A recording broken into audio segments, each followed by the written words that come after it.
علیہ بيع بعض ولا يخطب الرجل على خطبة أخيه حتى يترك الخاطب قبله أو يأذن له الخاطب.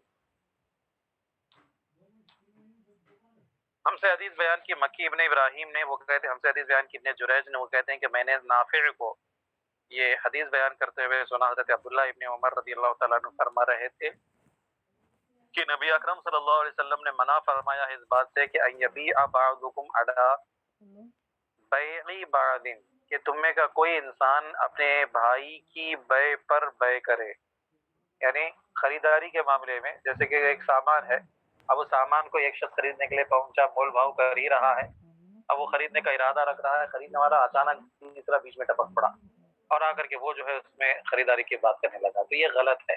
ہاں اس جیسی بہت ساری چیزیں جیسے آج کے زمانے میں ہوتا ہے، تو کئی ساری چیزیں اس جیسی بہت ساری ہے آئٹم تو چل سکتا ہے نا. جیسے کہ شاپنگ مال میں جاتے ہیں کہ ایک ہی، جیسے مان لو کوئی بھی ایک چیز ہے تو اسی جیسی بہت ساری چیزیں رہتی ہیں، تو وہاں پر کر سکتے ہیں. لیکن جہاں پر ایک ہی چیز ہو، ہے نا، اب وہاں پر وہ آدمی کوئی خریدنے والا ہے، مول بھاؤ کر رہا ہے کہ تیسرا پہنچ گیا، تو یہ نہیں ہونا چاہیے. فرماتے ہیں کہ نبی اکرم صلی اللہ علیہ وسلم نے اس بات سے منع فرمایا ہے کہ تم میں کا بعض جو ہے بعض کی بیع پر بیع کرے، یعنی اس کی خریداری پر خریداری کرے. ولا یخطب الرجل علی خطبۃ اخیہ، اور نہ ہی آدمی اپنے بھائی کے منگنی پر منگنی بھیجے، یعنی پیغام پر پیغام بھیجے. حتی یترک الخاطب قبلہ، یہاں تک کہ اس سے پہلے کہ خاطب جو ہے وہ ترک کر دے اس کو، او یأذن له الخاطب، یا پھر جو منگنی ڈالنے والا، پیغام ڈالنے والا، وہ خود ہی اجازت دے دے کہ بھائی میں بھی ڈال رہا ہوں پیغام، تم بھی ڈالو، ہے نا. اگر مجھے ہوتا ہے تو مجھے ہو جائے، نہیں تو تم کو ہوتا ہے تو تم کو ہوتا ہے. اس طرح سے اگر وہ اپنی جانب سے اجازت دے دے تو کوئی حرج نہیں ہے. اصل میں یہ دل شکنی کا ہی معاملہ ہوتا ہے، کسی وجہ سے جب وہ سامنے والا اس کی اجازت دے رہا ہے تو پھر کوئی حرج نہیں. سمجھا آگے بات. حدثنا يحيى بن بكير قال حدثنا الليث عن جعفر بن ربيعة عن الأعرج قال قال أبو هريرة يأثر عن النبي صلى الله عليه وسلم قال.